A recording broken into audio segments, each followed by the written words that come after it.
Good morning, ladies and gentlemen. I hope you are having a fantastic day. If you're new to the channel, my name is Nirenstein, and this is Vehicle Virgin. This video is incredibly exciting to me, and hopefully you as well, because one, Google is sponsoring this video. How cool is that? And two, they asked me to visit my favorite small business in celebration of National Small Business Week. As you guys know, YouTube has radically changed my life. Google, who owns YouTube, has allowed me to create every day, set my own hours, do something I'm passionate about, and make a living all at the same time. It's pretty special and honestly an absolute dream job. However, not only is YouTube a powerful tool for creators, it's also incredibly useful for small businesses as well, allowing people to understand the ambiance and personality of the business as well as people who work there. Somebody you guys know I work with a lot is VF Engineering in Anaheim, California. Not only is their work top-notch, from tuning BMWs to supercharging Lamborghinis, Nick, the owner of VF, and Gary, another important person at VF,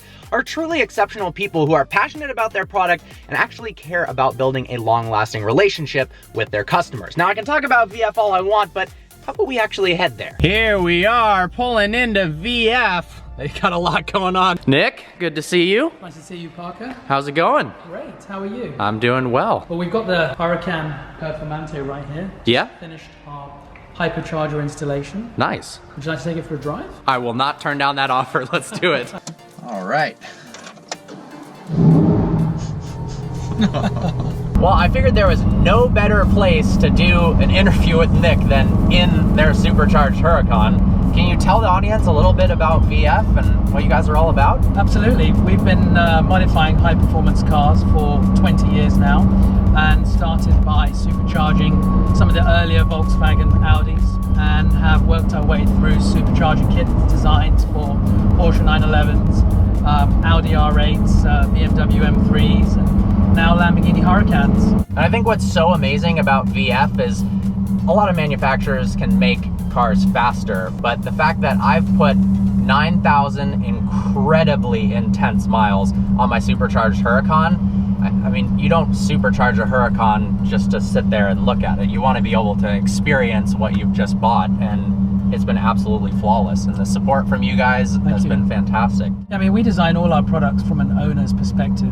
We want our customers, our clients, to really enjoy their cars more than they did before they added our product. And that's a challenge, because when you take a car like a Huracan or an Aventador and you turn up the dial on power slightly, you can face all kinds of challenges, and we have to keep it safe and reasonable, but most importantly, drivable and reliable. It might seem pretty straightforward and simple, but it took many years of development and experience and refining our skill set and our technology to make the product a turnkey product package, which you can buy, ship around the world, and have a local high-performance shop install for you. It goes beyond the product. So obviously, I've got a much faster Huracan than I did before. I enjoy it. It's almost like getting a new car again. You've got that original excitement feeling. Yeah. But then, I mean, we've got these guys, I can relate to them in terms of the passion. You can see it when you're working every day and how excited you are about the products you're developing.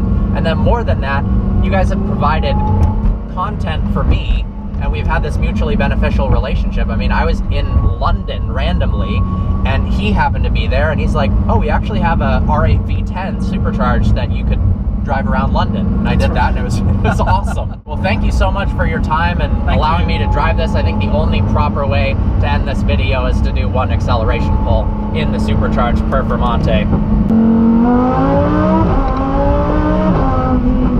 Show support to your favorite local business by using #SmallThanks and by leaving a review on their Google listing.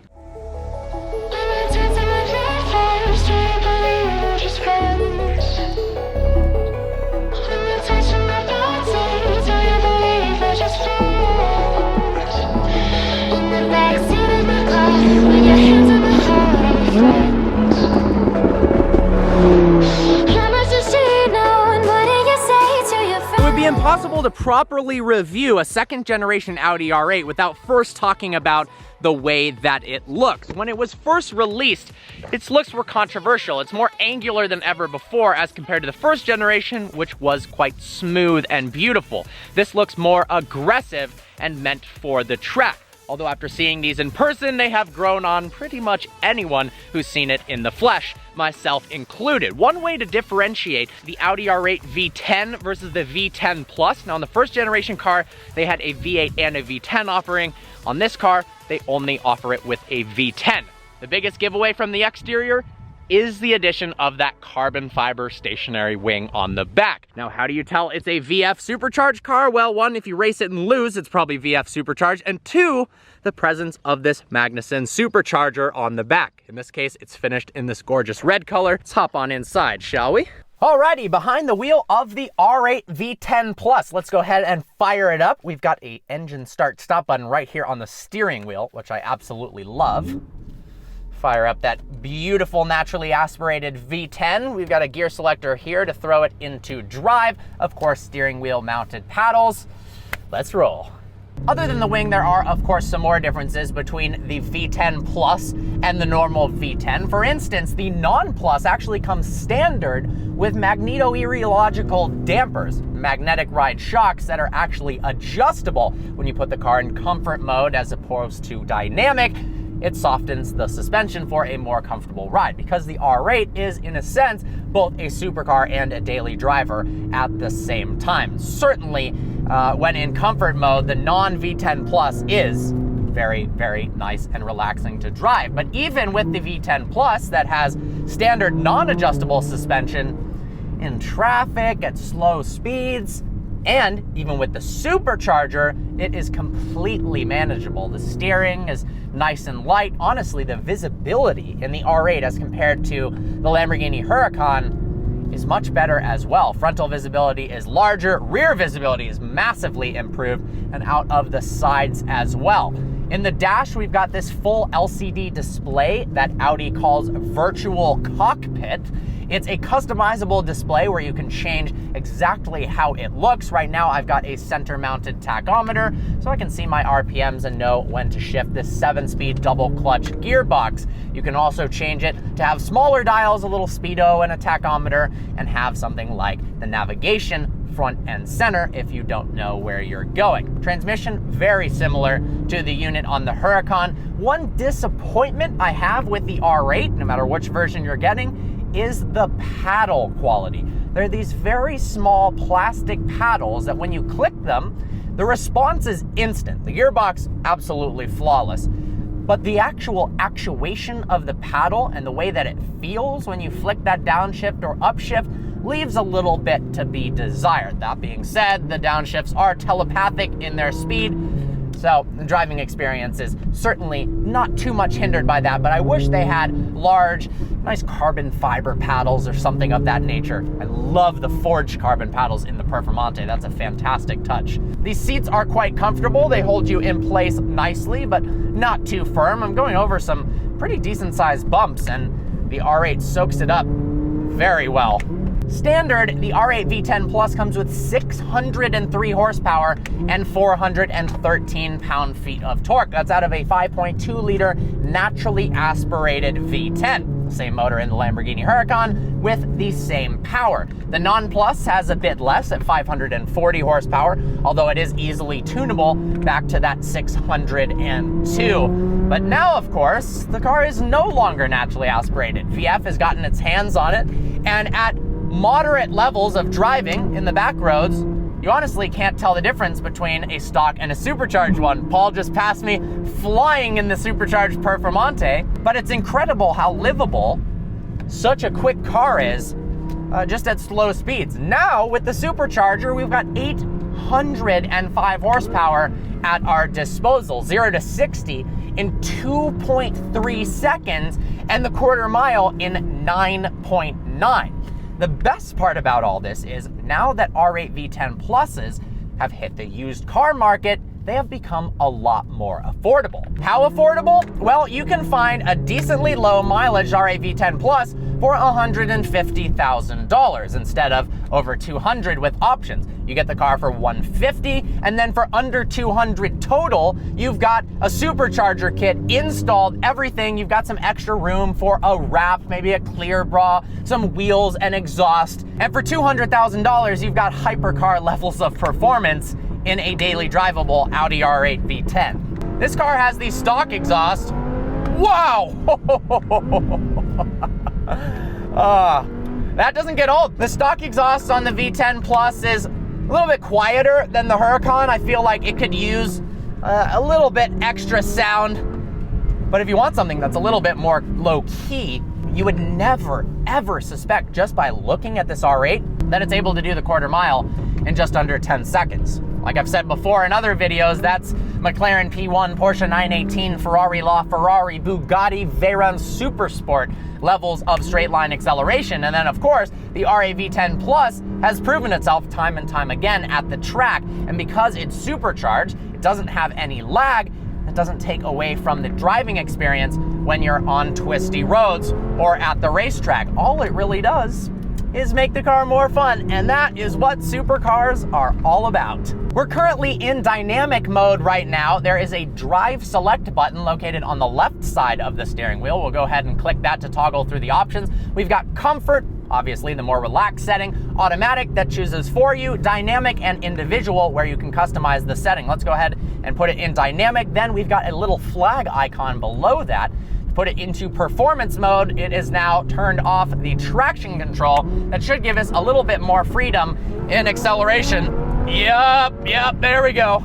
The V10 Plus comes with carbon ceramic brakes that are able to slow the car down in an eyeball-wrenching flurry of G-forces. And then when you get back on the gas,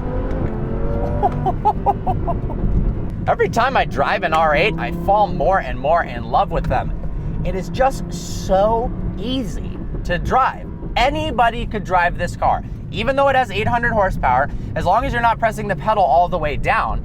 And the actuation of the pedal itself, it has a decent throw to it, and so you're not likely to just accidentally stab it and take off. It's nice and progressive, and you don't have the boost come on all at once. It's a very linear progression, given the fact that it is a supercharger. Your grandmother could actually drive this car. If you have an Audi R8 V10 and you love it, but you're wanting a little bit more power, seriously, don't hesitate.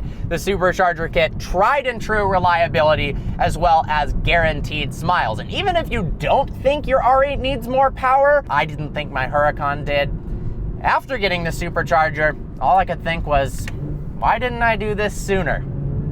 So let's go ahead and put on the point of view camera, and I'll show you what it's like to drive a supercharged 805 horsepower Audi R8 V10 from a first person point of view. Okay, we have this beautiful mountain road at our disposal and a supercharged Audi R8. What could we possibly do now? We've got a power and torque gauge on the right. What happens if we floor it? Look at that. That's pretty cool. As I showed before, drive select knob right here on the left. We'll put it in dynamic. We will turn performance mode on. This is the loud exhaust button.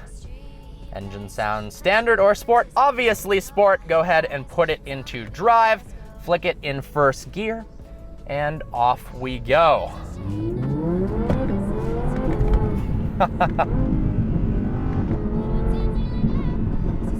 It's amazing how confident you feel behind the wheel of the R8 despite having so much power. It's just a very manageable amount of power for the platform because of that all-wheel drive system, because of the tires we've got on it, as well as the suspension. It all works together in such harmony, and it results in just pure driving pleasure. This road is epic.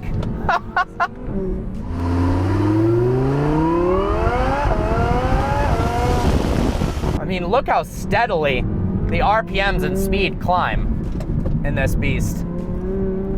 Until you're at the very limit, you really don't feel any sort of understeer that you're used to with Audis. The turn-in is razor sharp. They did a fantastic job on the steering feel of the R8.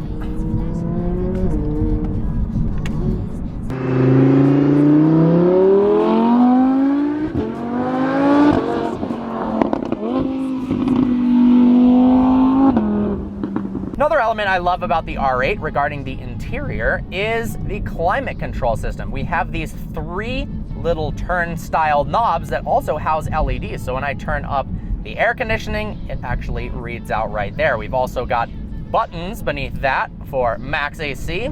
The rest of the interior is quite simple. It's crazy how deep the actual dashboard is from the front where the Quattro badge is all the way to the windshield itself. We've got some extra storage space behind the seats, an okay amount of storage space in the front trunk, but definitely enough if two people pack intelligently for a weekend trip. And a weekend trip in a R8 of this caliber certainly sounds like a fun idea. Well guys, I hope you enjoyed today's video. Like always, please browse the channel and subscribe. I look forward to seeing you next video.